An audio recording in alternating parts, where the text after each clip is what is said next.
Hablan los doctores, con Héctor Guerrero Heredia, Mario Lama y Ricardo Nieves. Hablan los doctores.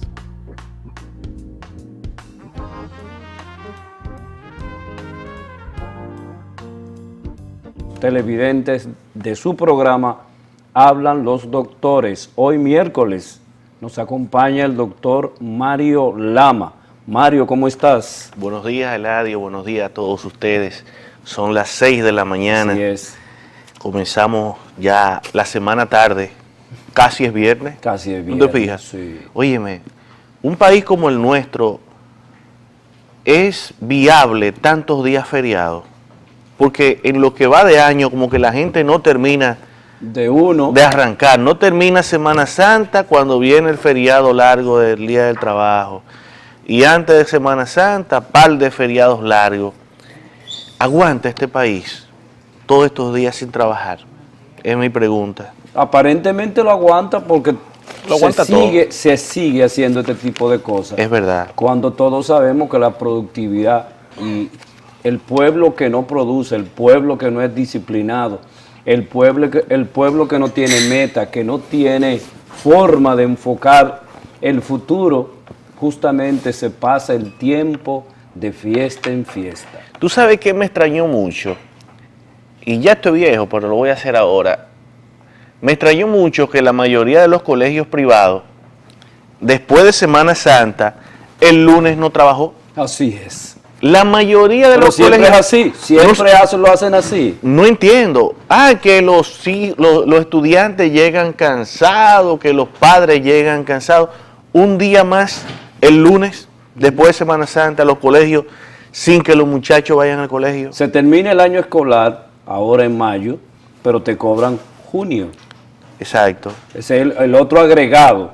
Además de no cumplir los 180 días o ciento y pico de días de docencia, también no agreden a los bolsillos. Igual, la mayoría de las reuniones la hacen viernes y no hay clase y los muchachos contentos. Sí. Reunión del colegio, pero háganla sábado.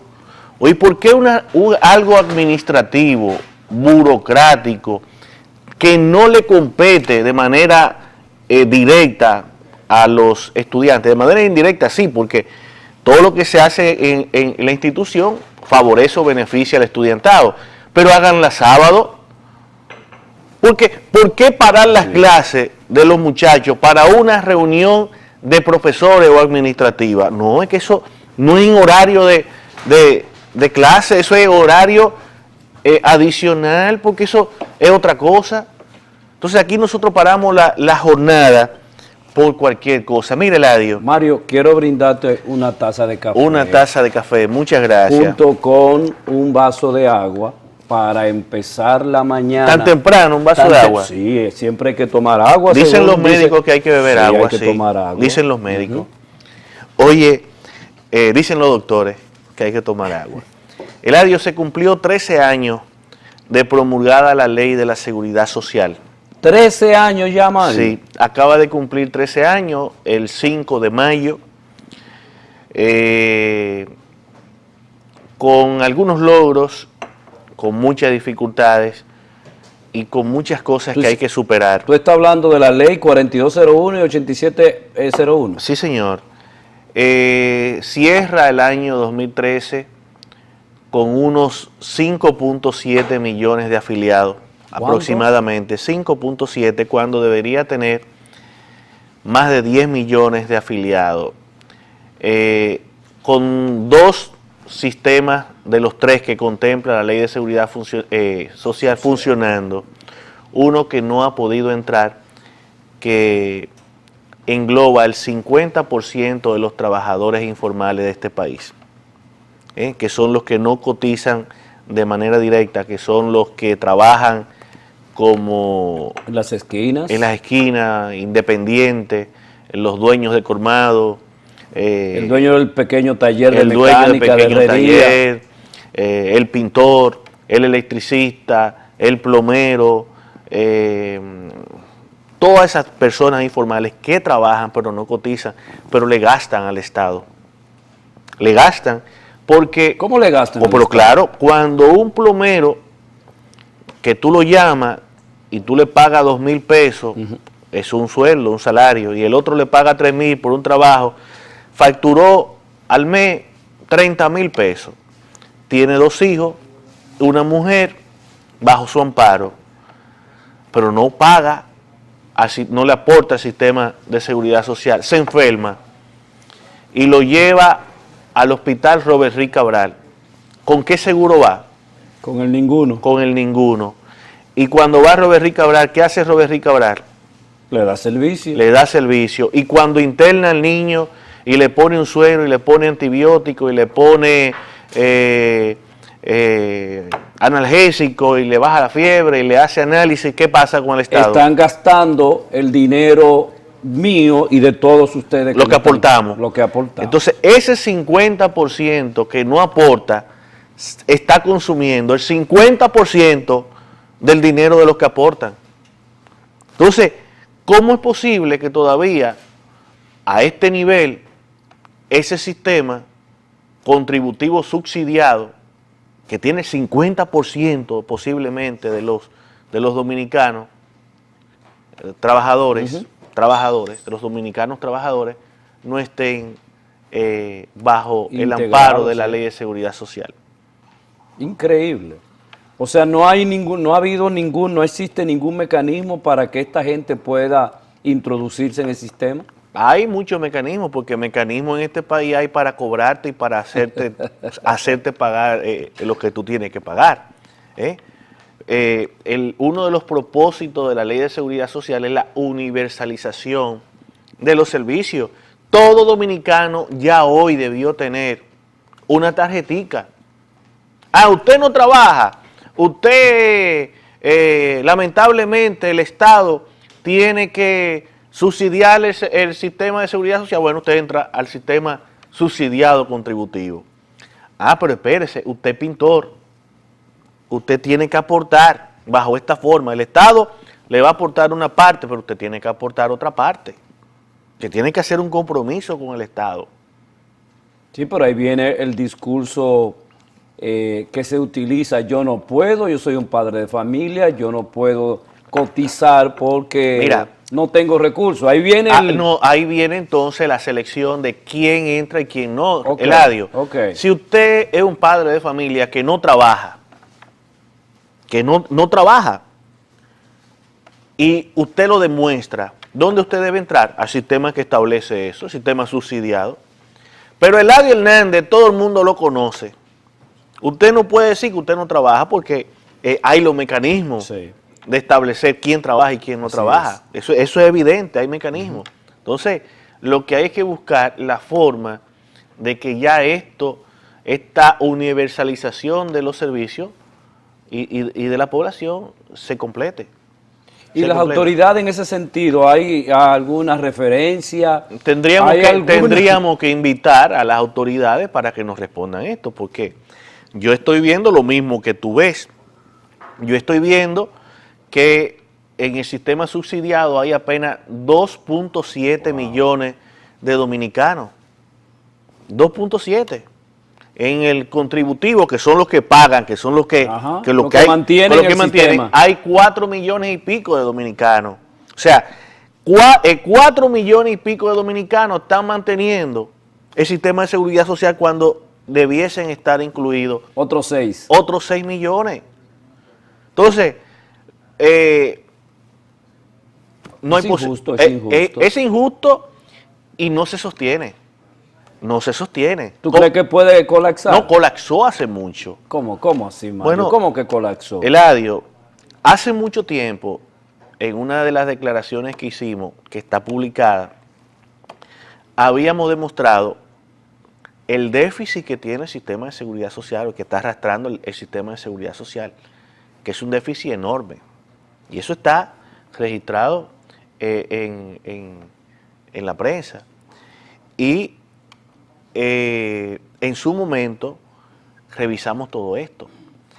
La mayoría de las ARS, salvo muy pocas de las privadas, han reportado un déficit extraordinario.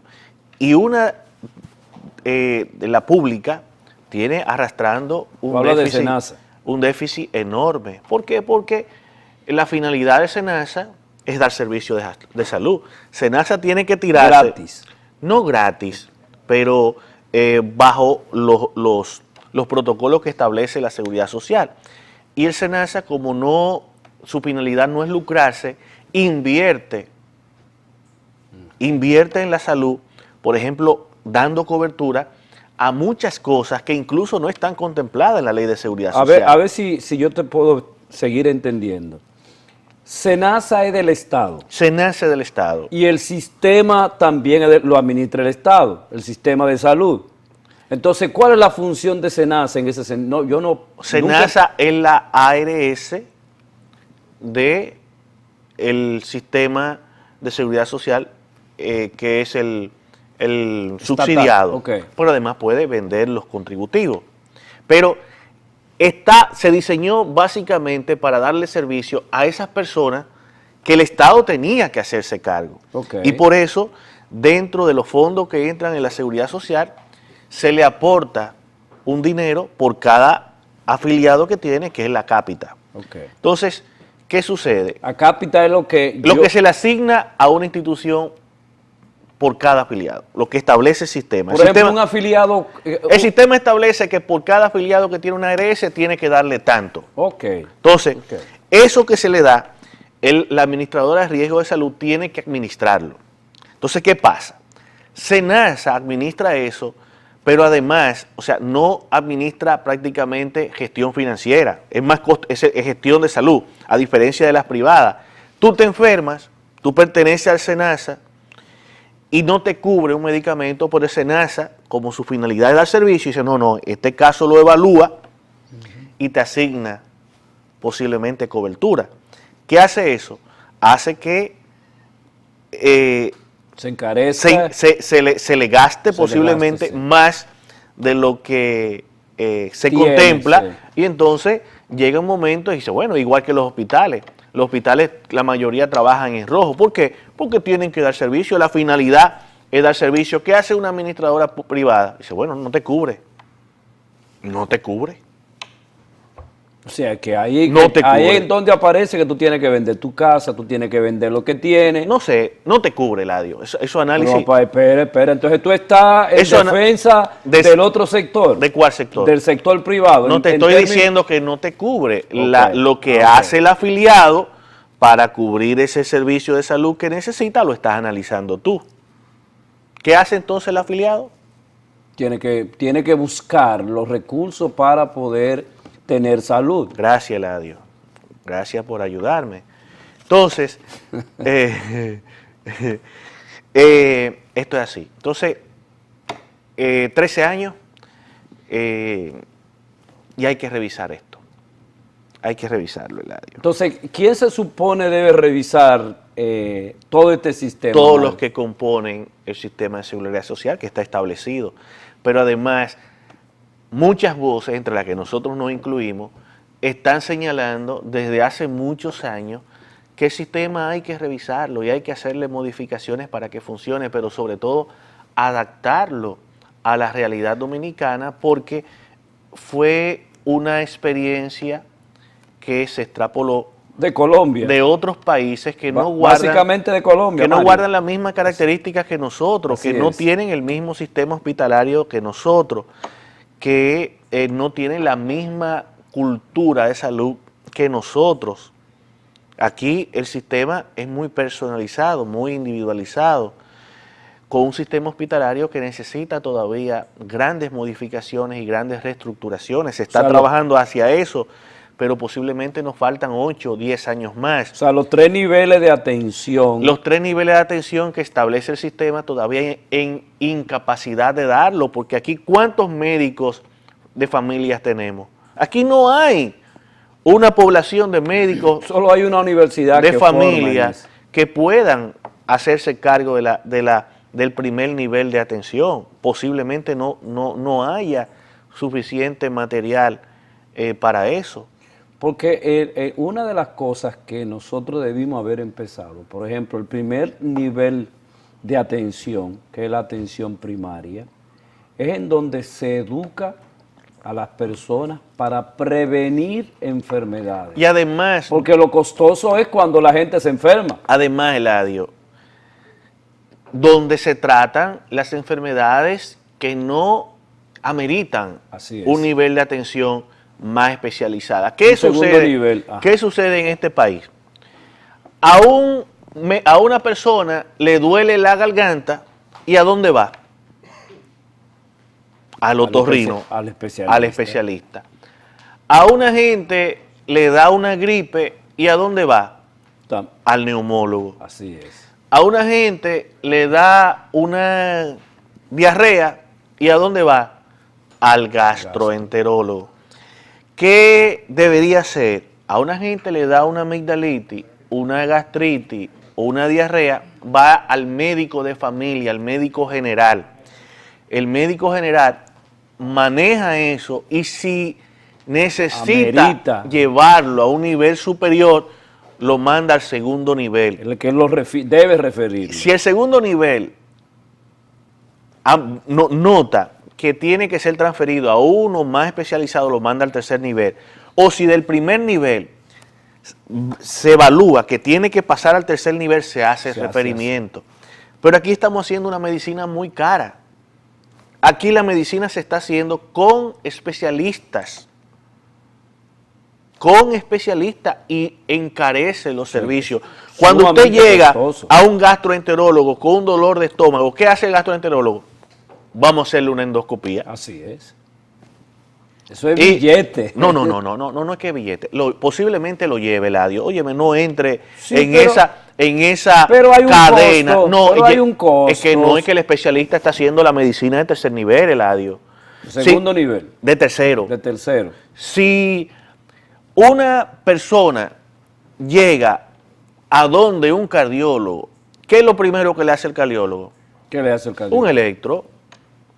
Pero porque esa es la medicina que hace el especialista, tiene ya una medicina más especializada. Y si esa misma persona asiste al médico familiar, ¿qué hubiera pasado? El médico familiar valora, maneja lo básico y si tiene que referirlo, entonces el tercer nivel lo refiere al tercer nivel. Okay. ¿Qué hace esto? Indudablemente reduce los costos. Ahora, un peligro.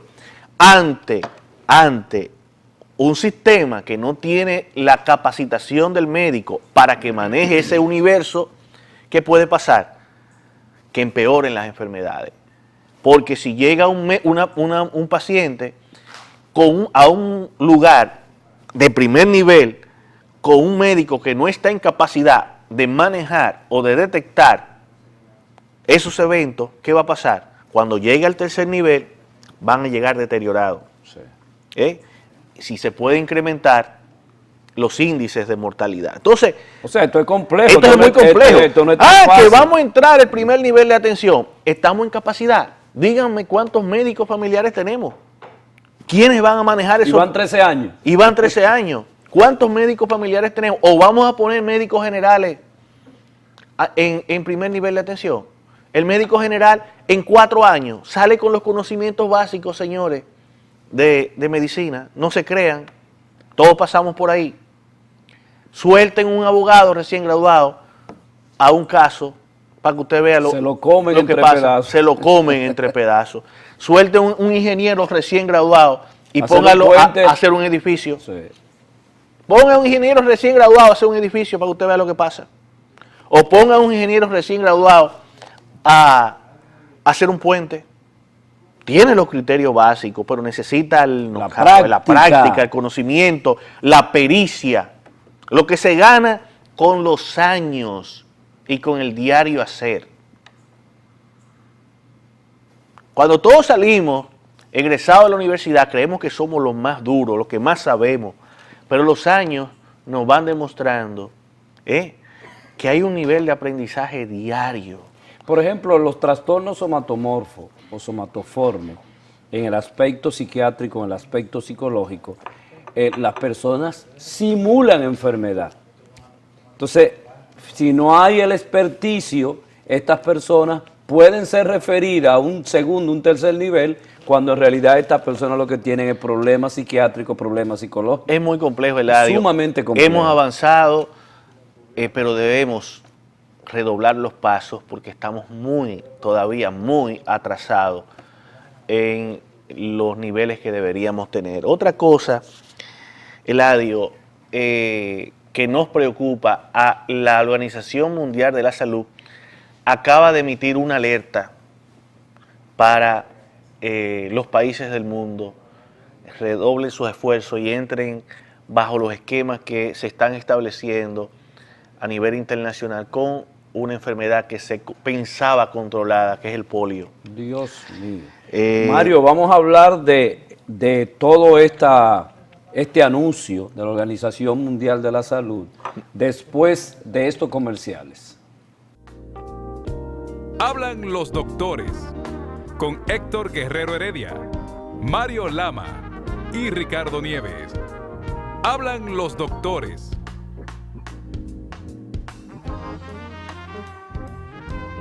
Gracias por quedarse ahí con nosotros en esta mañana, miércoles 7 de mayo.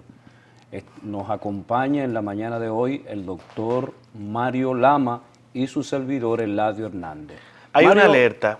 Tú hay contabas una alerta, sí, acerca de la alerta. Hay una alerta a nivel mundial. La Organización Mundial de la Salud ha emitido un mensaje de alerta al mundo sobre los brotes que están ocurriendo en más de una decena de países del mundo de nuevos casos de polio, más de 70 casos. Se pensaba. Más de 70 casos nuevos de polio, más de 50 en Pakistán. Ahora mismo Pakistán, Siria, Camerún están como focos. No está Bangladesh, porque Bangladesh... Hay un grupo, pero sobre todo Pakistán, de los que están importando la enfermedad a muchos países del mundo. Y preocupa, y le preocupó sobre todo a la Organización Mundial de la Salud, porque esta propagación del virus de la poliomielitis está ocurriendo en meses donde es de poca transmisión. Y a partir de mayo comienza la época donde hay mucho más posibilidad de transmisión. O sea, entonces, que apareció a destiempo, es lo que tú quieres se apareció decir. en un momento, es como el dengue. El dengue tiene ciclos donde aumentan y ciclos donde baja. Y esos 70 y pico de casos ocurrió en el momento de baja transmisión. Entonces, indudablemente es una alerta para el mundo para que enfoquen los sistemas de salud a seguir promoviendo la vacunación contra el polio. Nuestro país cuenta con los recursos y los anuncios se han hecho para seguir vacunando con el polio. O sea, tenemos, según los datos epidemiológicos, una cobertura de casi un 80%, pero hay un 20% que necesita continuar con estos procesos. ¿Y a qué edad se debe poner la vacuna? Los esquemas de verdad ahora mismo no te lo manejo. Okay. Pero además, Eladio, los países tienen que tomar las medidas sanitarias pertinentes. Haití, en su momento, ha tomado medidas muy drásticas con relación a República Dominicana ante muchas enfermedades que de manera que tenían poca posibilidad de traspasarse allá. Todos sabemos esta historia. Pero fíjate que cuando tú vas a viajar a Brasil o vas a viajar a Costa Rica, sí, o a Nicaragua, te exigen una serie de vacunas, no te dan el permiso, tú tienes que llevar la tarjeta de vacunación. Nosotros posiblemente deberíamos estar pidiéndole a estos viajeros de Pakistán, de Camerún, de Siria, de donde están estos brotes, la tarjeta también de vacunación. Porque incluso en Pakistán, cuando tú vas a salir, si no tienes la vacuna te la están poniendo, o creo que hay estafeta para tratar de administrarla. Entonces nosotros deberíamos exigir ese... ¿Pero qué significa esto? ¿Que esta enfermedad es transmisible? Claro que sí, claro que sí. O sea, ¿yo puedo contagiar a otra persona si yo tengo polio? Claro que sí. Si está durante la fase de contagio, sí, Eladio. Y por eso es la vacuna. porque la vacuna es para que tú no la quieras, darte la inmunidad que necesita tu cuerpo para que si tú ante algún momento estás expuesto, no la desarrolle. ¿Tú sabes qué ha pasado con todo esto? En los países del mundo hay una nueva tendencia a estar en contra de todo lo que es la medicina biomédica, sí. Y tú ves cómo grupos comienzan a hacer campaña en contra de las vacunas y cómo muchas madres llegan a un consultorio. Doctor, yo leí por el doctor Google que tal vacuna hace daño. Bueno, se han registrado algunos efectos secundarios de la vacuna. Pero si tú me dices que una vacuna ha salvado millones de gente y lamentablemente presenta uno que otro casos, estadísticamente no es significativo porque tú lograste salvar millones. Ahora, si no la pones, miles posiblemente mueran o queden seriamente afectados. Entonces, hay unas opiniones que están involucionando con relación al uso de la medicina. Pero claro, no, hay tendencias. Hay muchas tendencias en el área de la medicina, incluso hay doctrinas. Hay médicos que están adoctrinados a tendencias. Wow. Y todo lo que no es eso es malo. No lo acepta. Y hay pacientes que están adoctrinados. Por estos médicos. No, por ellos mismos. Por ellos mismos. Hay pacientes que están adoctrinados que si se sale del protocolo de su filosofía, de lo que debe ser, de lo que entienden como verdad, porque esa es la doctrina. Ya el médico, ¿verdad?, está equivocado o la ciencia está incumpliendo la realidad. Sí. Eso es parecido a la religión. Hay religiones donde sus seguidores están bajo una visión tubular, que solamente ven así. Todo lo que está afuera no existe. No existe. Eso es del mundo. Hay gente que si tú no entras en la misma línea que ellos, tú eres... Y tiene el mismo discurso. Hijo del diablo. Así tú eres el malo, tú eres Satanás, el feo, tú eres Satanás. Entonces, la medicina, lamentablemente, tiene muchas aristas, muchos caminos, muchas posibilidades. Muchas de ellas llevan a muy buen final, otras te da mucho trabajo llegar a ese final y otras nunca llega. Hay otras que nunca llega. Hay una parte de la medicina que es experimentar, que es... experimental, donde se están buscando donde formas. Se están buscando, donde tú le ofreces algunas posibilidades, pero nadie te garantiza el éxito. Nadie te lo garantiza. Dice, nadie te lo garantiza. Dice, bueno, usted tiene este tipo de problema y vamos a usar células madre. Te va a curar con células madre, posiblemente tenga alguna mejoría. Pero cuando tú revisas, sobre todo me metí ya a un tema que ahora mismo es problemático, porque todo el mundo lo que quiere ahora es ofertar células madre, un gran negocio de por medio, Y tú revisas... ¿Cuáles son las evidencias? Yo quiero que tú me expliques. Se está trabajando mucho y en el futuro va a haber muchos avances, pero un paciente con una enfermedad degenerativa en rodilla, que vamos a inyectarte células madre. Doctor, enséñeme dónde están los protocolos que establece y las evidencias que esto me va a funcionar. ¿Qué porcentaje de éxito yo voy a tener con esto? No hay. O sea, no hay un estudio que todavía en Estados Unidos, cuando se le va a ofrecer células madre al paciente, dice, mira, esto está firme aquí, esto está en proceso de experimentación, no se le garantiza un éxito rotundo.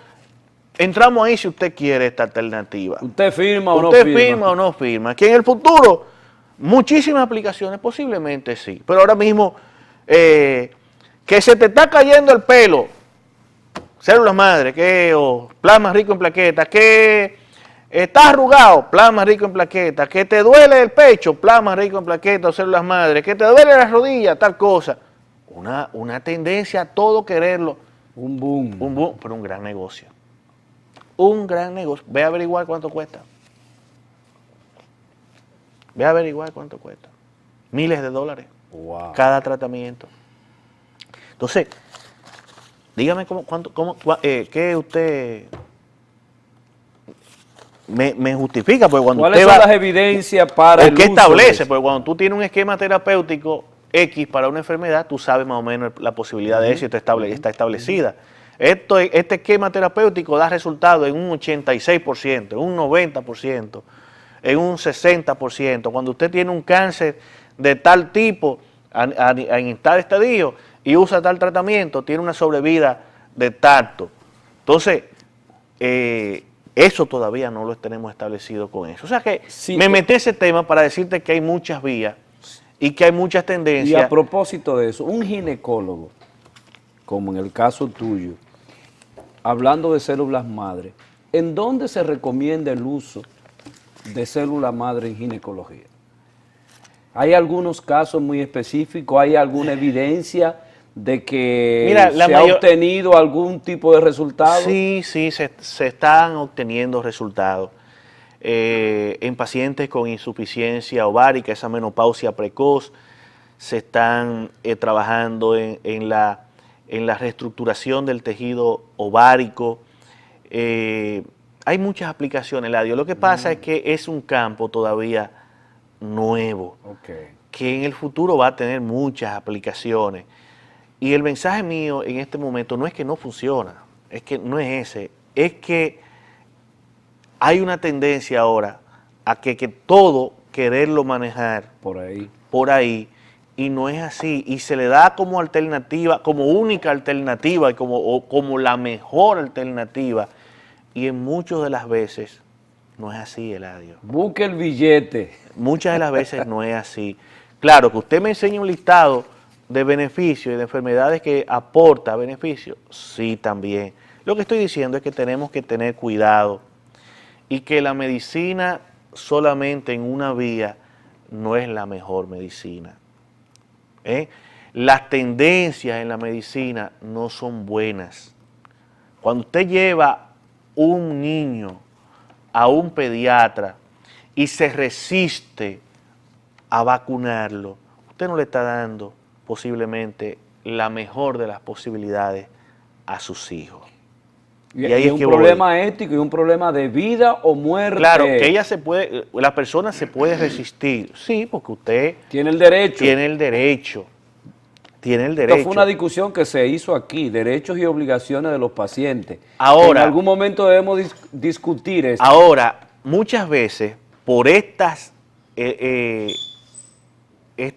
obligaciones teóricas no cumplirse, vienen enfermedades que se supone que estaban controladas y comienzan a costar muchas vidas humanas y retrocesos en los avances epidemiológicos enormes. Pero entonces, esto tiene que ver, quizás lo voy a traer por los pelos este asunto, lo que te quiero preguntar. Estos surgimientos de enfermedades que se supone ya habíamos superado, ¿no es parte de este trastorno del clima? Posiblemente grupos etarios que no completaron, que no tuvieron acceso a la vacuna. A la vacuna, posiblemente. Probablemente sea tan sencillo como eso. Probablemente asociado a la pobreza, asociado a todo este tipo de cosas. Fíjate de dónde viene. Sí. De países con una característica de pobreza extrema. Bangladesh es uno de los países casi más pobres del mundo. Entonces, es así. Estamos frente a una realidad lamentable del surgimiento de de enfermedades que ya se suponía la humanidad había superado. Más la aparición de nuevas enfermedades que estamos teniendo, que no son nuevas, pero en muchos países se han importado. Fíjate, la chikungunya, nosotros no teníamos y se va a quedar aquí. El cólera, vamos a tener que acostumbrarnos a vivir con cólera. Que en algún momento, nuevos brotes, los vamos a tener que acostumbrar a vivir. ¿Teníamos cólera? No teníamos. No teníamos. Ya vamos a tener cólera por muchísimos años, posiblemente. Ojalá no sea así. La chikungunya vamos a tener que acostumbrarnos a tenerla mucho tiempo porque ya está aquí. Y es muy difícil controlar los vectores. No la hemos podido controlar y no lo vamos a poder controlar porque somos países tropicales.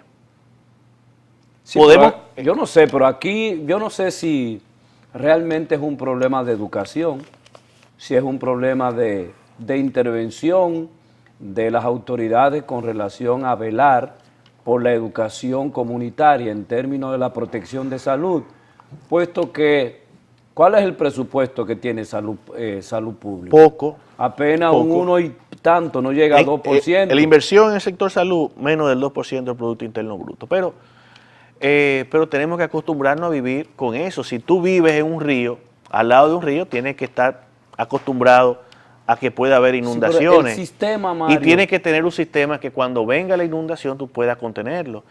Es igual que estamos en la línea de los huracanes. Nosotros vamos a tener huracanes siempre. Es cierto. Entonces, ¿qué tenemos que hacer? Prepararnos para que cuando vaya a pasar un huracán haga el menor daño posible. Nosotros vamos a vivir con mosquitos toda la vida. Entonces nosotros vamos a vivir siempre con cisterna, con tanque. Ya eso es otra cosa. Entonces, ya es otra cosa. A eso me iba a referir, o sea, ya es otra cosa. Estas estructuras también tienen que cambiar. Claro. O sea, nosotros no tenemos, abrir el grifo de la... Cuando tú tengas menos criaderos de mosquitos porque impacte en el medio ambiente para que haya menos criaderos, vas a tener menos dengue, vas a tener menos paludismo, vas a tener menos chikungunya. Pero mosquitos no vamos a poder eliminarlo por completo porque países tropicales van a tener siempre mosquitos. Generamos. Ahora, si hacemos que tengamos menos mosquitos, posiblemente vamos a tener menos enfermedades transmitidas por vectores. Entonces ahí entra esa parte. Pero en un país donde hoy sigue siendo noticia que no hay agua, que se está racionalizando, que una familia tiene 4 y 5 días sin agua, ¿qué tiene que hacer esa familia? Almacenar agua. Que la gente tiene que tirarse a la calle para reclamar agua en el siglo XXI.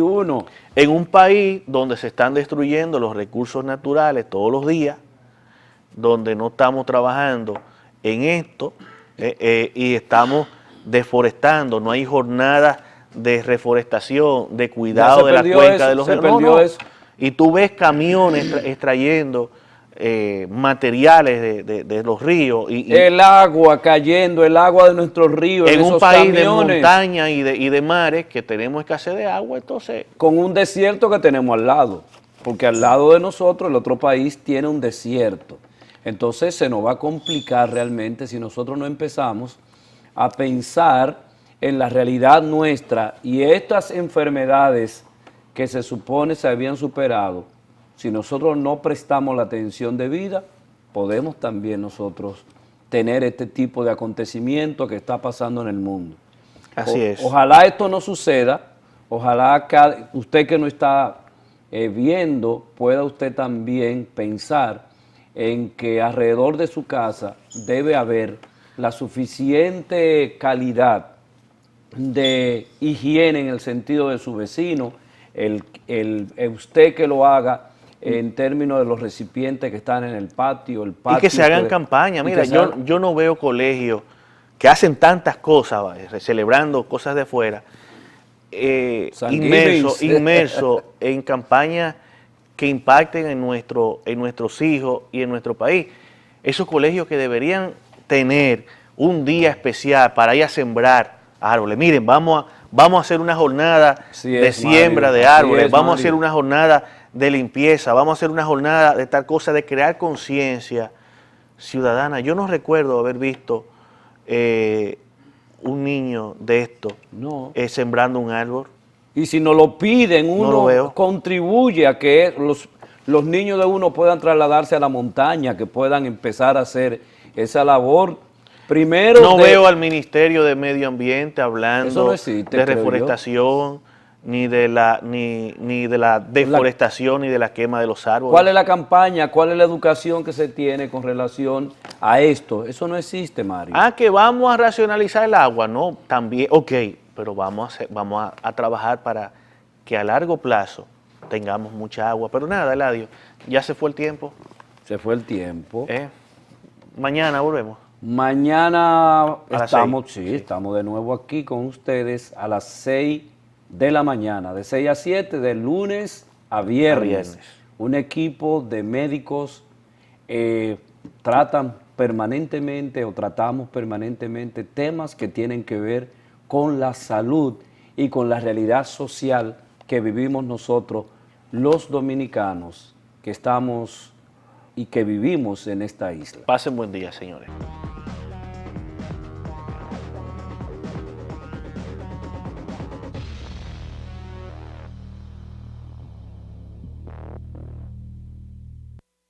Saludos, señores, buenos días. Aquí estamos con lo que pasó.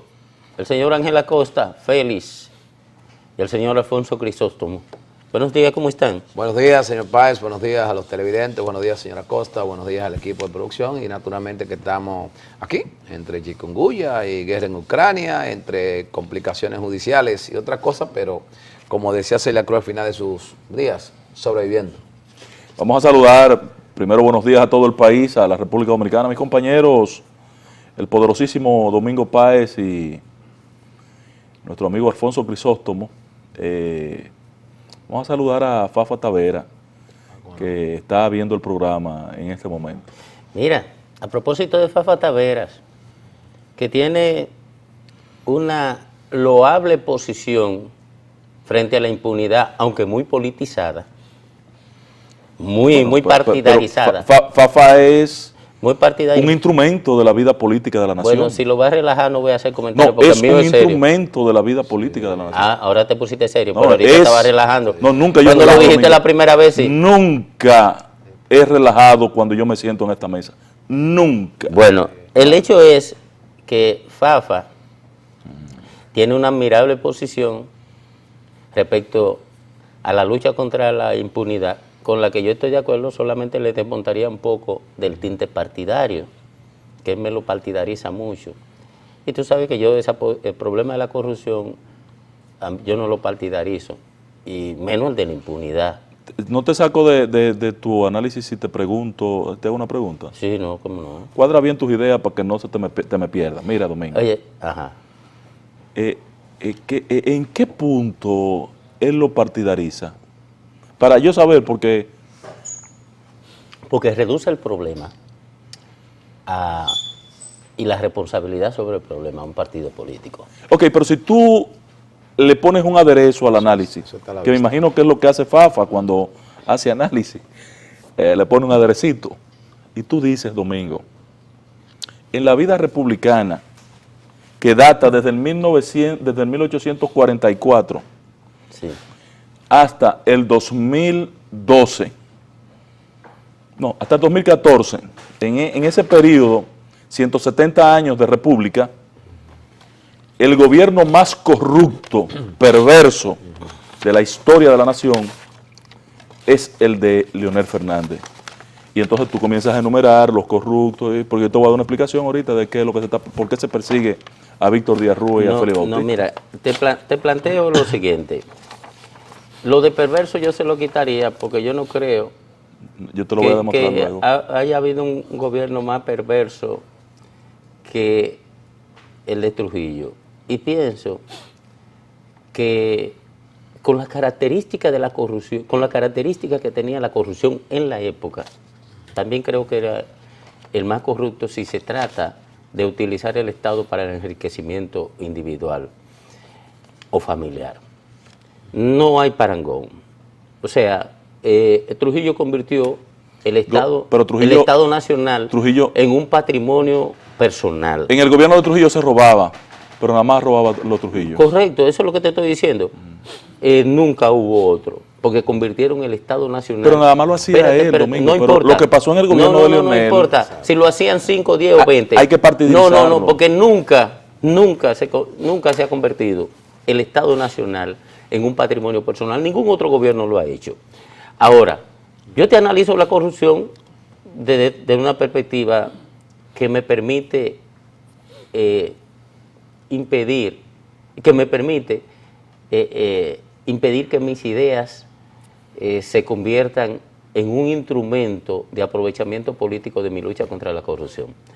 Mira, lo que te quería decir a propósito de Fafa Tavera es lo siguiente, que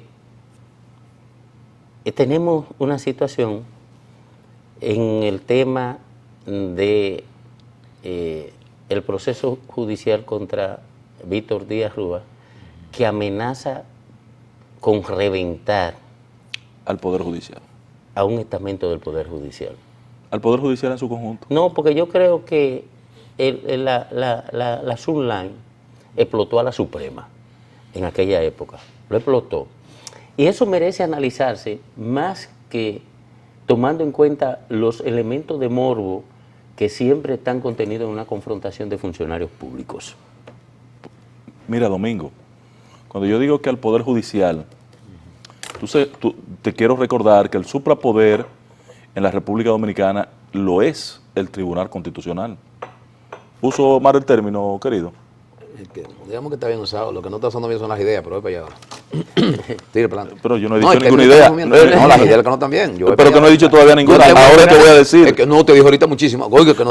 No, pero tú estás hablando de lo político. No, yo estoy hablando de todo lo que te ha dicho. No, pero Pero patrón, le estoy haciendo una pregunta puntual. Le estoy haciendo una pregunta puntual para entrar a darme idea. No está bien usado. Es un suprapoder el tribunal. En el Y momento. el caso Víctor Díaz Rúa Páez, estimado socio, también va a poner en crisis, va a poner en cuestionamiento el accionar de ese tribunal. Cuando Víctor Díaz Rúa introduce una instancia de inconstitucionalidad del artículo 80, del párrafo tercero del artículo 85, y ese tribunal lo sancione, tú sabes lo que va a pasar en el país. Porque es inconstitucional el párrafo. Es contra la Constitución el párrafo. Si no Entonces, contra, por lo menos no coincide. Bueno, no sé, podría... Si no contra, no coincide. Yo no diría que contra. Bueno, es mi Si no contra, interpretación. no coincide. Bueno, está bien. Mi interpretación, Bueno, porque tendría alguien que demostrarme que la querella es una forma de denuncia. Si el tribunal demuestra Eso en eso... doctrina se plantea. Si el tribunal demuestra eso, a mí me lo convenció Luis Abinader, que la querella y su equipo, el amigo tuyo de allá de Miche, ¿cómo que se llama? De Miche. Sí, de Miche, que abogado Antoniano Peralta. Antoniano Peralta. Mi hermano y amigo. Sí, me dijo que desde niño se conocen. Entonces, Antoniano y el equipo jurídico de Luis me demostró, bueno, la denuncia, que es lo que llama la Constitución a que es la facultad de derechos de los ciudadanos, es un símil de la querella, entonces, con características adicionales de responsabilidades en lo judicial. Entonces, cuando el tribunal se exprese, Domingo, Olvida el jurista se está poniendo, este caso de Víctor Díaz Rúa ya está en manos también del Tribunal Constitucional. Claro. Entonces, ese caso de la jueza ya se fue del nivel más bajo de la judicatura. Sí. Está en un estamento intermedio y puede seguir avanzando. O sea, cuando yo digo que puede explotar el Poder Judicial, porque aquella vez explotó la Suprema, pero aquí puede explotar el sistema completo. Lo que dijo Jenny Berenice ayer de esa magistrada juez son cosas, señores, e involucró, porque aquí no se han querido decir las cosas que a mí me sorprendieron de Jenny Berenice, que involucró a uno de los ministros más icónico de este gobierno, al amigo Monchi Fadul, como que le ha estado poniendo presión. A la jueza. A ella, no, a ella. Jenny Berenice. A Jenny. O sea, ella hizo un enjumbre ahí, ¿cómo que dicen en el campo? Un sancocho como de 7 carnes, entre la que está la carne de Monchi, la carne de la jueza, varias carnes más. Sí, hasta de Jiménez. A Jiménez, Un hombre serio. Sí, el ex procurador. Entonces, este tema, Domingo, no puede quedarse no se quedará, en mira, el escenario del no juicio. se quedará. Ahora, no se quedará. Ahora saldrá perjudicada Jenny Berenice. Jenny Berenice probablemente salga tenga una ganancia de popularidad entre sectores de clase media.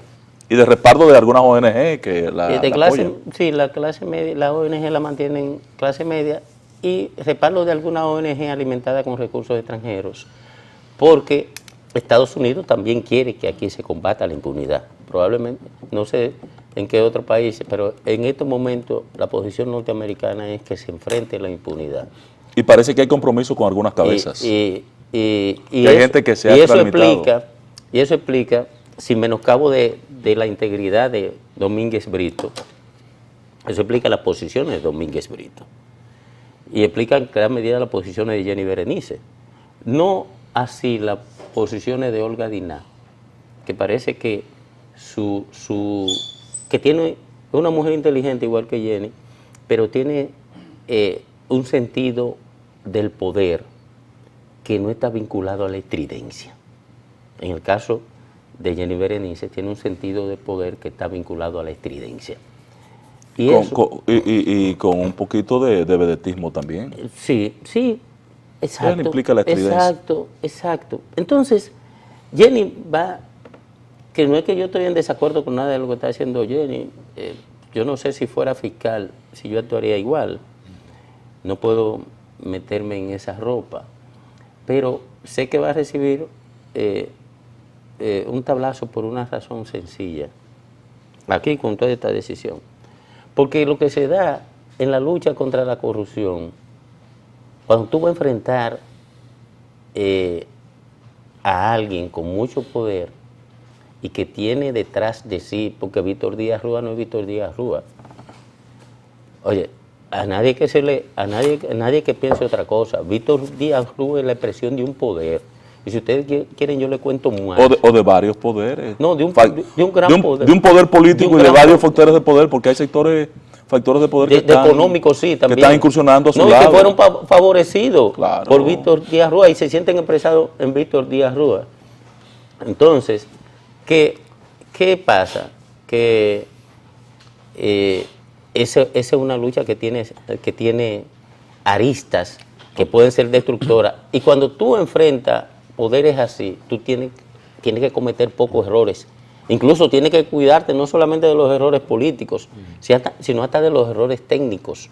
Porque te agarran cualquier error técnico y te destrozan. Así es. Miren, yo había guardado relativo silencio, excepto ante una interrogante que me formuló mi querido Ángel Acosta. Retira todo lo dicho, querido, porque te fue la mano, creo. Todo lo dicho. Yo no soy de hacer retirada. Soy un guerrillero que tengo siempre, como Guido Gómez, el sable preparado y en estos tiempos la metralleta SOA. Miren, en primer lugar, debo establecer que la afirmación de que el gobierno del compañero Leonel Fernández, y creo que el próximo presidente en el 16 fue el más corrupto, es absurda de la historia. Sí, desde Trujillo hasta los 12 años de Balaguer, entre otros, donde hubo hasta desfalcos aduanales, entre otros, en los últimos 10 años inclusive, y lo que tiene que ver con el jefe político de mi amigo Fafa Tavera, que fue el primero en decir, yo no someto a expresidentes, que fue el primero en decirle al jefe de la policía, no vaya a esa citación. Que eso de que yo no someto al presidente. Pero tú puedes decir que fue hipócrita, pero no el jefe político de Fafa. Sí, el jefe político de Fafa. Entonces, la lucha contra la oposición Fafa, querido patriota, admirado por el querido, recuerde que usted está en la Enciclopedia Dominicana con una metralleta, en una foto de ahí empecé a admirarlo, aunque bajó la admiración en los tiempos de Hipo, pero usted no tuvo una constante. La admiración tenía tinte político. Se redujo, claro, porque usted no tuvo una constante en la defensa de esos principios cuando le tocó gobernar o cogobernar, porque dirigía estamento del Estado. Bien, luego, en lo que respecta a Antoniano, tiene que recordar que el esquema de interpretación constitucional de interpretación restrictiva, es más, algunos doctrinistas dicen que la constitución no se interpreta. Si tiene un término de denuncia, es denuncia. Si tiene denuncia querella, pero la constitución es de interpretación restrictiva y algunos doctrinistas dicen que no se interpreta, que hay que asumir los términos como ella lo plantea. Desde el punto de vista de la magistrada, yo creo que tiene una dosis de malagradecimiento en el fondo.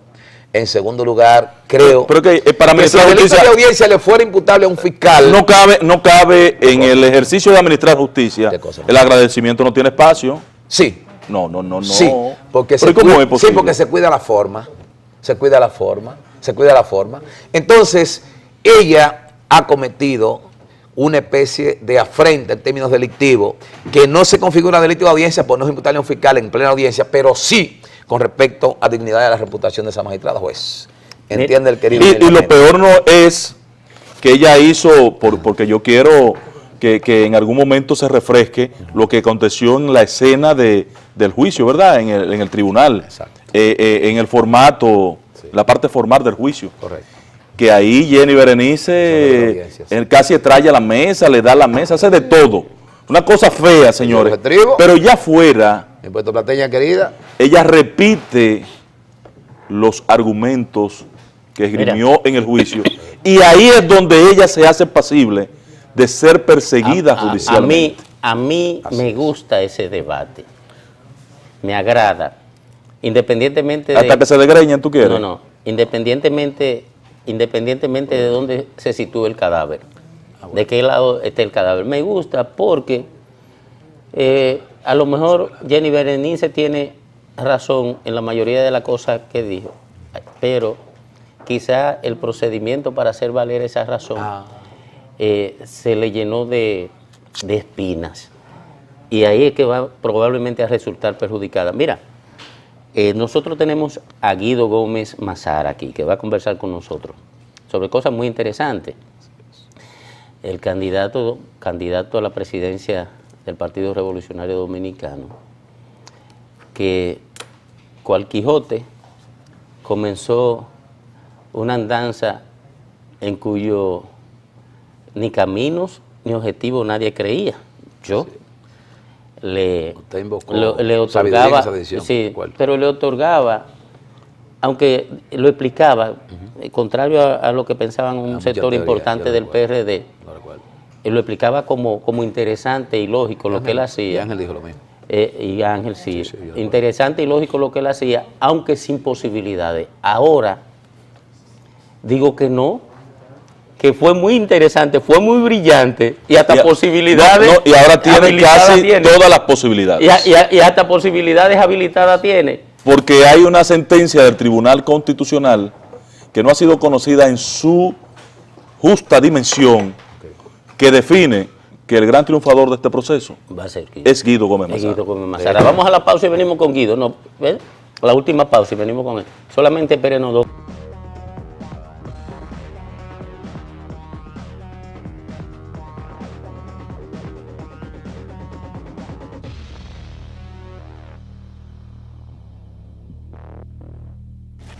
Bueno, señores, miren, le decíamos al irnos a la pausa que con nosotros está Guido Gómez Mazara y que yo le prometo que será una entrevista interesante, interesantísima. Buenos días, Guido, ¿cómo andas? Buenos días, un placer, con la gracia de Dios, muy bien.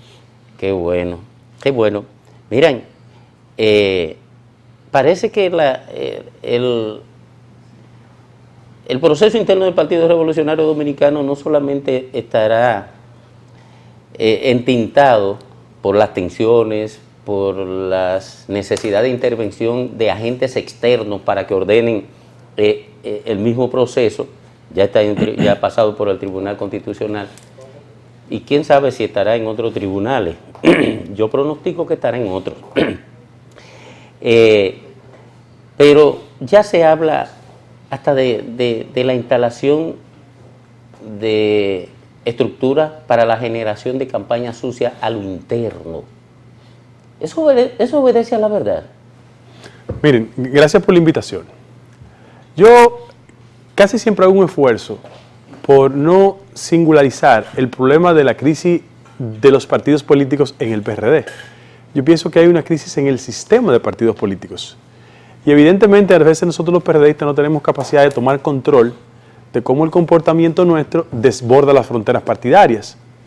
Y en función de eso, como dirigente del PRD, yo creo que en la República Dominicana en los últimos 10 años hay un proceso de degradación de la competencia política, donde la imposibilidad de presentar ofertas para el debate conduce a una de las fatalidades de estos tiempos, la personalización de la competencia política. Frente a eso, usted ha visto en todos los partidos políticos esa incapacidad de controlar las competencias. y se salta de la competencia por un puesto al insulto personal. El PRD no puede ser la excepción porque eso acontece en otros estamentos de la sociedad dominicana. Yo digo que en la Academia de Ciencias, que se presume que es un espacio de intelectuales y académicos, se ha dividido. Porque uno presume que esos son niveles donde el debate respetuoso debe prevalecer. Bueno, en el PRD es innegable que eso ha acontecido. Y yo quiero dar como dato histórico, quizás para entender el comportamiento del partido. Yo digo que Juan Bosch y Juan Isidro fundaron el PRD en 1939 y en La Habana como en el 41 estaban peleándose. Y el acta de conspiración contra Bosch en septiembre del 63, ¿tú sabes quién aparece firmándola? Juan Isidro Jiménez Grullón. Para que tú veas cómo los odios desbordados han podido más que la razón. Claro, Juan Isidro después hizo un intento serio y responsable por compensar ese error y él lo admitió públicamente. Ubícate en el contexto de las confrontaciones de Salvador Jorge Blanco, Antonio Guzmán, Peña, Atuey, Miguel, nosotros. Te darás cuenta que esa es una característica de la forma poco civilizada en que el PRD ha canalizado su confrontación. Pero yo también recuerdo a Juan Bosch parándose frente a la casa de Rafaelito Alburquerque diciendo que hasta una pela le iba a dar. Y un Rafaelito Alburquerque con encapuchados haciendo campaña interna en el PLD. Lo digo porque el gran desafío de mi generación en el PRD es tratar de que las confrontaciones y las competencias nunca reproduzcan esos hábitos insensatos. En el PRD, innegablemente, hay un esfuerzo hacia la competencia interna por incorporar elementos de la campaña sucia. El primer tramo fue con Hipólito. Fíjate lo que pasa. Ustedes son comunicadores, independientemente de su experiencia política. La fuerza de lo mediático es un componente fundamental en la lucha política. Y esta es una democracia mediática. ¿Qué pasa? Que muchos de los elementos de la competencia se exhiben en los medios de comunicación y casi siempre saca ventaja quien tenga más fortaleza para posicionar su vida en los medios de comunicación. Una gente que hace campañas o el interno del partido siempre corre el riesgo de emitir juicios porque después se activa en contra de uno. Pero yo siempre digo lo que pienso. Mira lo que pasa. Las últimas 3 semanas, aquí hay un consultor que se llama Carlos Escalante, debo decir su nombre, está instalado en el país, que forma parte de la estructura mediática de JJ Rendon, que es un tema que está muy de moda en América Latina. Rendon es conocido en la República Dominicana como conocido en otras campañas, y su fortaleza es la distorsión y las campañas sucias. Esa es su fortaleza. Frente a eso, ustedes han visto que en las últimas 3 semanas hay un intento de colocar e imponer en los medios de comunicación el tema del acuerdo, debate, entendimiento, acuerdo, entendimiento entre Hipólito y Miguel Vargas Maldonado. Inclusive, hagan un ejercicio. Hipólito ha sido reiterativo en el tema de que incorporando a Carolina se disrespeta y por vía de consecuencia no hay la posibilidad de ese pacto, acuerdo, entendimiento. Frente a eso, yo doy 2 elementos. El domingo pasado, en un periódico de circulación muy importante del país, donde tengo muchos amigos, hay un análisis y se publica en la portada una foto donde aparece Hipólito Mejía abrazado con Miguel Vargas. ¿Tú sabes de cuándo es esa foto? De hace 3 años y medio, después de la convención del 11. El día que se firmó el pacto. Exactamente. 1, 2. Yo tengo buenos amigos en el periódico Diario Libre, el director es amigo mío. Y hay un análisis en esa misma línea de Abel Guzmán Tel, un buen periodista, amigo mío también, donde publica la posibilidad de un acuerdo de entendimiento. Hipólito reiterando que no es posible. Y publican una foto en Lomas Linda, que fue una conversación que hizo Hipólito Soto y Miguel hace un año. Sí. Es decir, la reiteración. Y fíjate cómo hay una línea comunicacional en esa dirección. Agotado el recurso, ese recurso, ahora el tema es Luis Abinader. ¿Por qué? Porque Tony Peñaguaba dio unas declaraciones respecto de la posibilidad de una aproximación, un entendimiento. Y ahora todas las líneas de ataque están orientadas a que Luis Abinader ha sido un elemento que no ha contribuido al proceso de solución de ese impasse. ¿Por qué eso pasa? Porque evidentemente hay una sentencia del tribunal que establece mecanismos de obligatoriedad de la participación política. Y como no se ha publicitado mucho el documento, en la medida de que se aborta cualquier posibilidad de ir al proceso de convención, el compañero Miguel Vargas gana posicionando el tema de un pacto, un entendimiento, un acuerdo. Frente a eso, yo no soy muy amigo de las etiquetas, pero fíjate, periodistas, líneas de información que tienen una legítima aproximación con Miguel Vargas, cosa que yo no critico, tienen su legítimo derecho, van orientando esos ejes. Pero Guido, en ese punto resulta llamativo, muy llamativo, para puntualizar y que tú nos aclares, cómo Hipólito hace un esfuerzo es extremo por poner en sintonía su sentimiento Sí. en el corazón de la gente, en la imagen de la gente. Yo no estoy en acuerdo, Claro. yo no estoy en negociación. Claro. Me invitaron a la reunión Pero ahí hay un familiar. error. Pero ahí hay un error. Ahí hay un error que cometieron en el área de Hipólito, que fue no dar a conocer la reunión. Correctísimo. Ese es un error Correcto. que le ha generado esta situación. Múltiples desagradable. interpretaciones, Que claro. ellos lo han manipulado con mucha inteligencia, Claro. pienso yo. Y es parte del juego Desde político. antes de ¿eh? salir de la reunión la estaban manipulando. Exacto, es parte del juego político. Entonces, frente a eso, yo quiero advertir que va a haber una intensa acción tendente a no ir rumbo al proceso de convención. ¿Por qué? Porque los elementos de la sentencia establecen con claridad lo siguiente. Primero, padrón delegado. Ustedes tienen experiencia política. ¿Ustedes se imaginan que en un club cultural se haga una competencia sin padrón y sin delegado? Es una cosa totalmente imposible. Cuando vamos al Tribunal Superior Electoral, nos dan ganancia de causa y establecen elementos que son importantes en el dispositivo de la sentencia. 1. Es obligatorio padrón y delegado.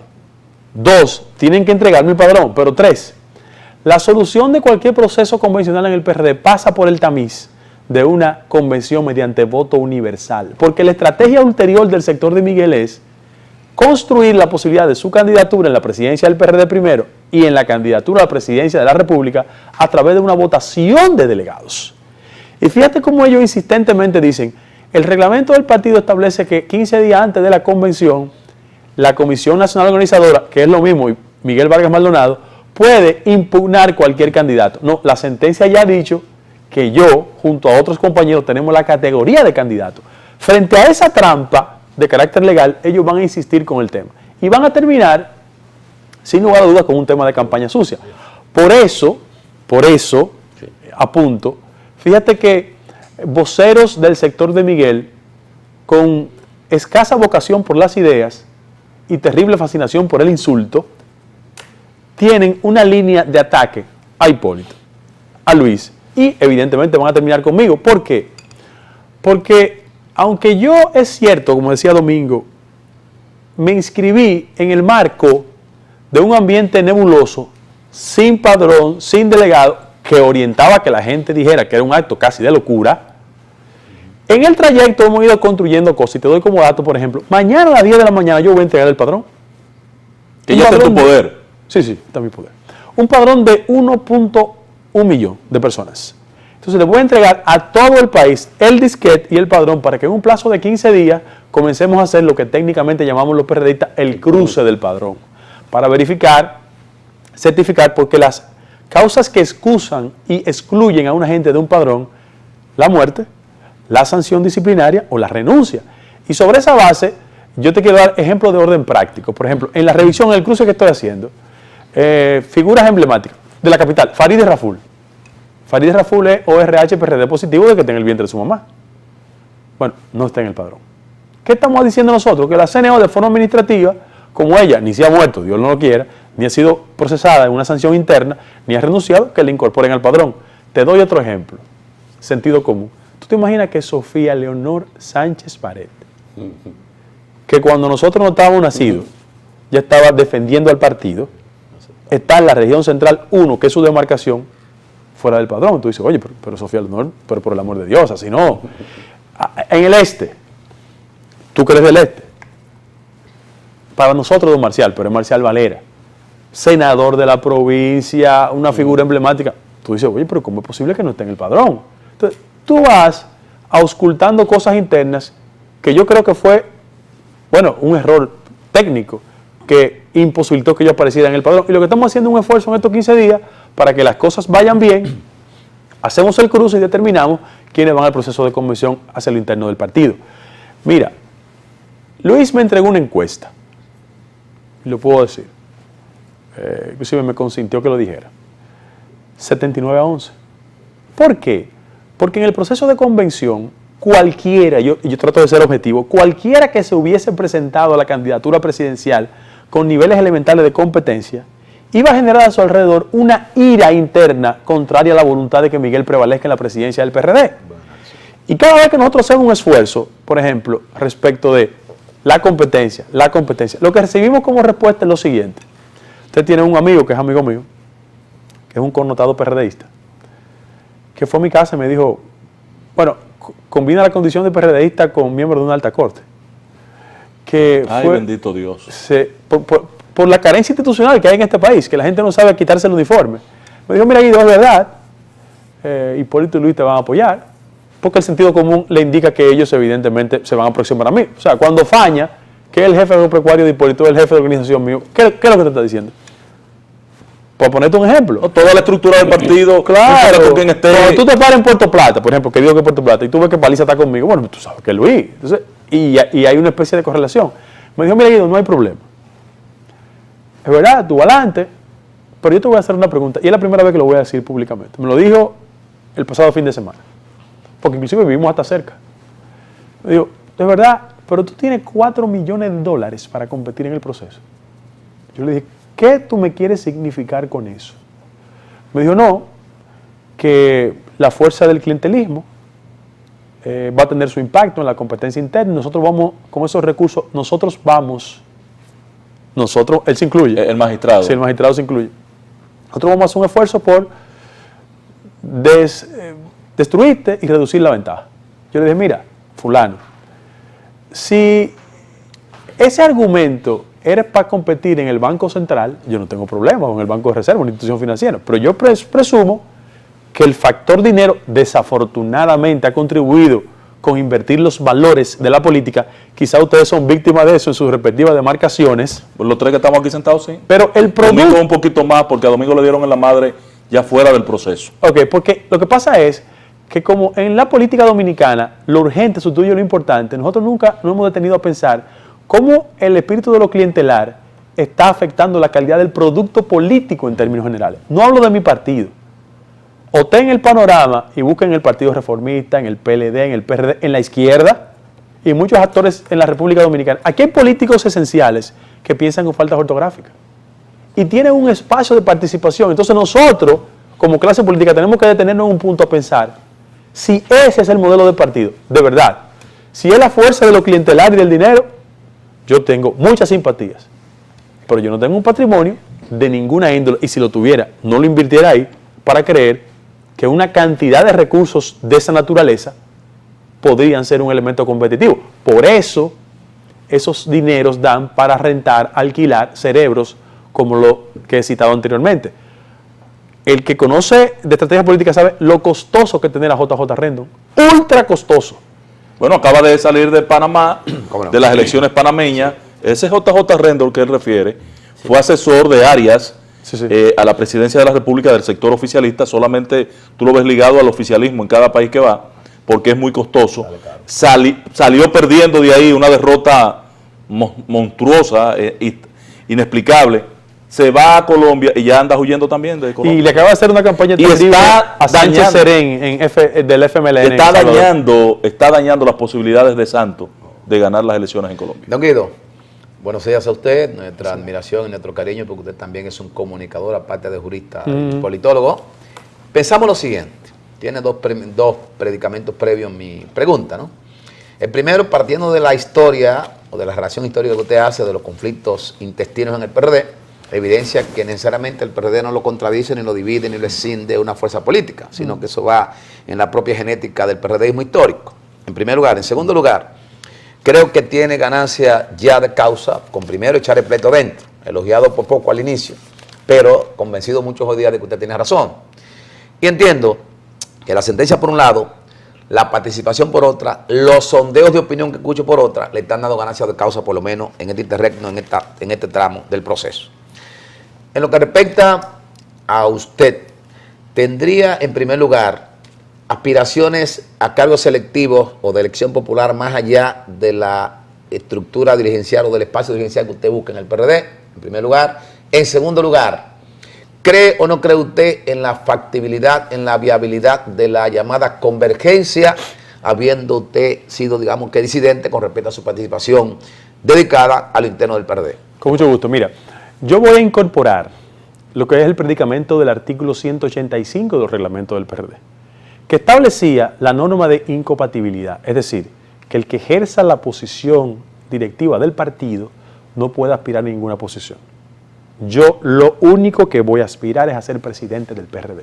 Porque reconozco, haciendo una lectura crítica del pasado, de que uno de los elementos que más perturba la competencia política en el PRD es el hecho de que usted llega a la presidencia del partido, utiliza los recursos del partido en su favor y genera un desequilibrio en la competencia. Yo soy bastante joven, creo que en esta coyuntura debo asumir un rol de carácter institucional y por vía de consecuencia voy a presentar junto a 3 distinguidos compañeros, lo voy a decir de manera pública, el doctor Esquea, ya he conversado con él, he conversado con doña Ibelice Prat de Pera y con Tony Raful en el sentido de que voy a presentar un acto notarial consignando la modificación del artículo 185 del partido como un compromiso de gestión hacia la presidencia del PRD. Y en segundo lugar, mira lo que es el tema de la convergencia. La convergencia no es otra cosa que no fuese construir un pulmón de aire fresco frente a un partido donde la lógica de disentir está cercenada. O sea, ponte a pensar, querido, que yo solicito hace 3 meses el local de mi partido para utilizarlo en actividades institucionales y Julio Marín me manda una carta diciendo que no es posible. O sea, fíjate las dificultades que hay en el PRD. Pero olvídate de mí.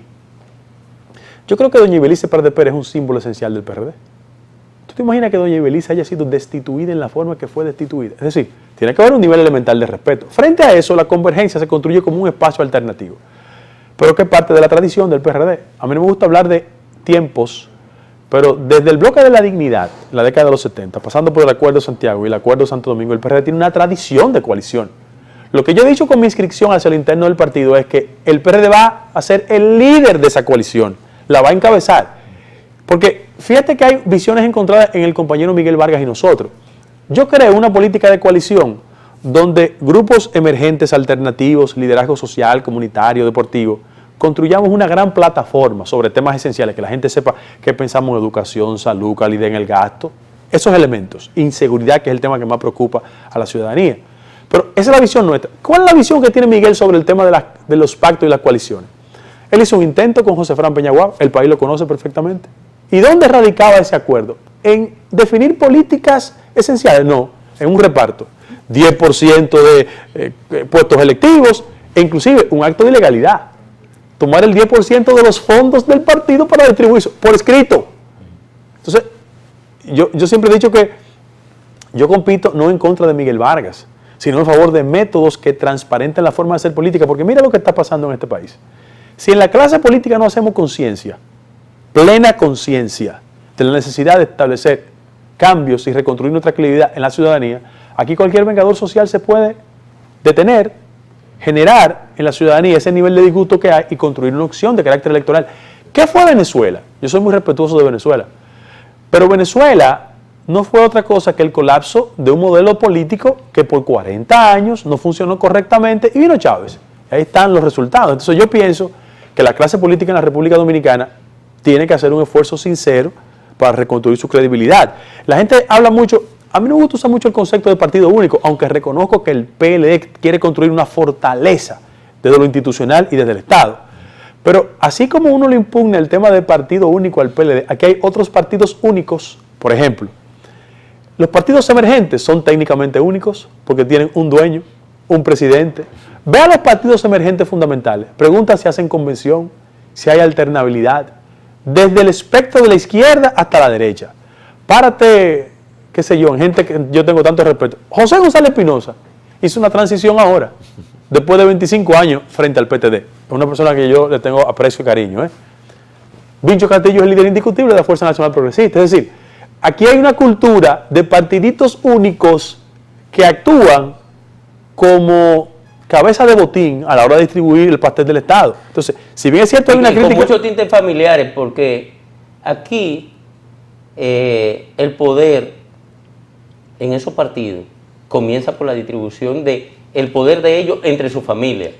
Qué barbaridad, así es. Eso sí, pero búscalo todos. Eso es cierto. Cada vez que tienen una cuota de poder, ellos la distribuyen esencialmente entre los parientes de la cabeza. Pero de eso está permeado el Partido de la Liberación Dominicana por mucho, 5 familias dirigen el partido y son los dueños de todos los cargos en los últimos 12 años. Permítame, Domingo, hacer una pregunta. Pero es distinto el tema. Es distinto. Yo estoy hablando de la cabeza que distribuye los puestos entre sus hijos y pero sus ya pasó en el sobrinos. PLD también. Es que el daño está ahí. en el legado institucional que está dejando Leonel Fernández al país. El daño está ahí. Mira, yo quiero hacerle una pregunta a Guido, porque Guido ha venido a convertirse en una esperanza del PRD para que se reencuentre con sus principios, con su origen, con su razón de ser, como partido constructor de la democracia en la República Dominicana. Pero había un elemento que estaba faltando. ¿Están los PRDistas en el padrón para ir a votar por Guido? Eso era lo que faltaba para conjugar, Domingo, Sí. esa característica de Guido. Y tú estás dando una noticia aquí hoy que mañana pones en dominio público el padrón para que los PRDistas nos auditemos y veamos si estamos en ese padrón. Claro. ¿Ok? Sí, lo voy a subir a la red también, debo decir. Entonces, ese detalle, Domingo, transforma el escenario totalmente y pone el escenario de un solo lado. Déjame darte un dato. Tú sabes que esa puja que existe en el PRD, en términos de qué padrón tenemos, cuál no tenemos, es una revelación que las gestiones, y hablo en plural, institucional, no han hecho lo que deben de hacer. Porque un partido no puede estar en cada proceso disputándose públicamente cuántos son y dónde están. Eso pasa porque hay una concepción muy grupal de quién se asocia para participar en el proceso. Yo siempre he dicho que en el PRD tenemos que inaugurar categorías de esfuerzos institucionales. Eso no pasa en los partidos de Europa, pero en Estados Unidos nadie sabe quién es el jefe del Partido Demócrata ni el Republicano.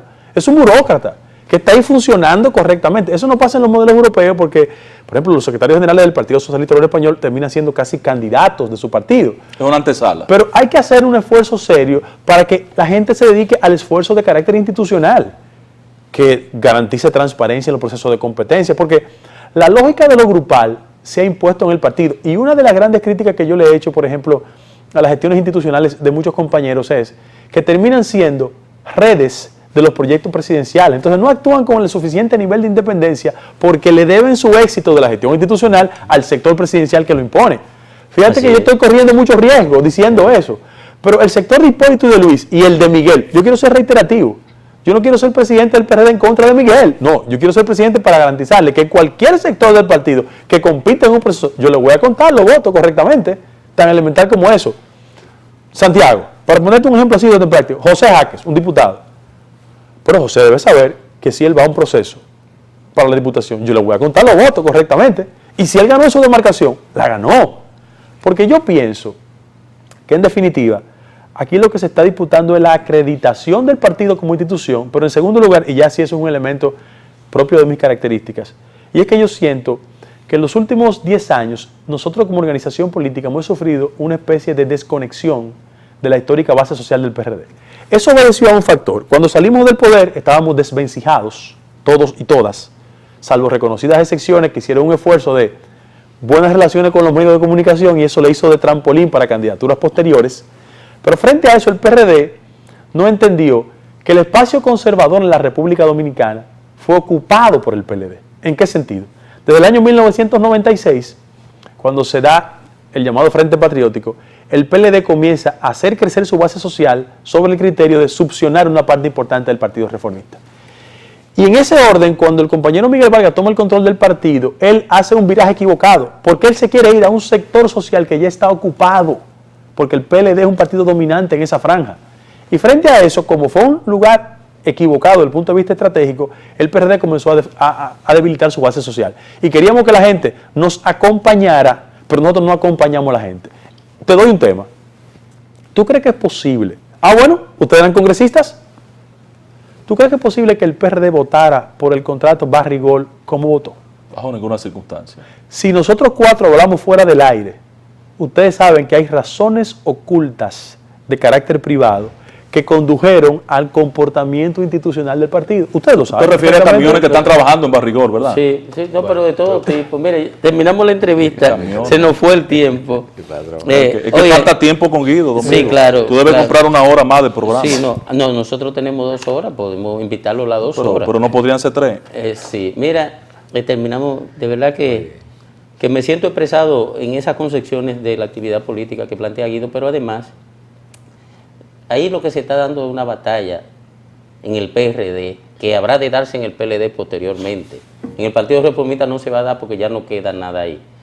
se está dando una batalla entre la concepción empresarial del ejercicio político y la concepción social del ejercicio político. Esa es una batalla que se está dando ahí en el PRD. Guido la está encarnando en estos momentos, ojalá y tenga éxito. Y por eso yo desde aquí, tanto desde aquí como desde allá, desde el PLD como desde estos espacios, apoyo esa posición. Y creo que si no quiere que desaparezca el sistema de partido, tienen que vencer eso. Muchas gracias. Nos vemos, señores, mañana.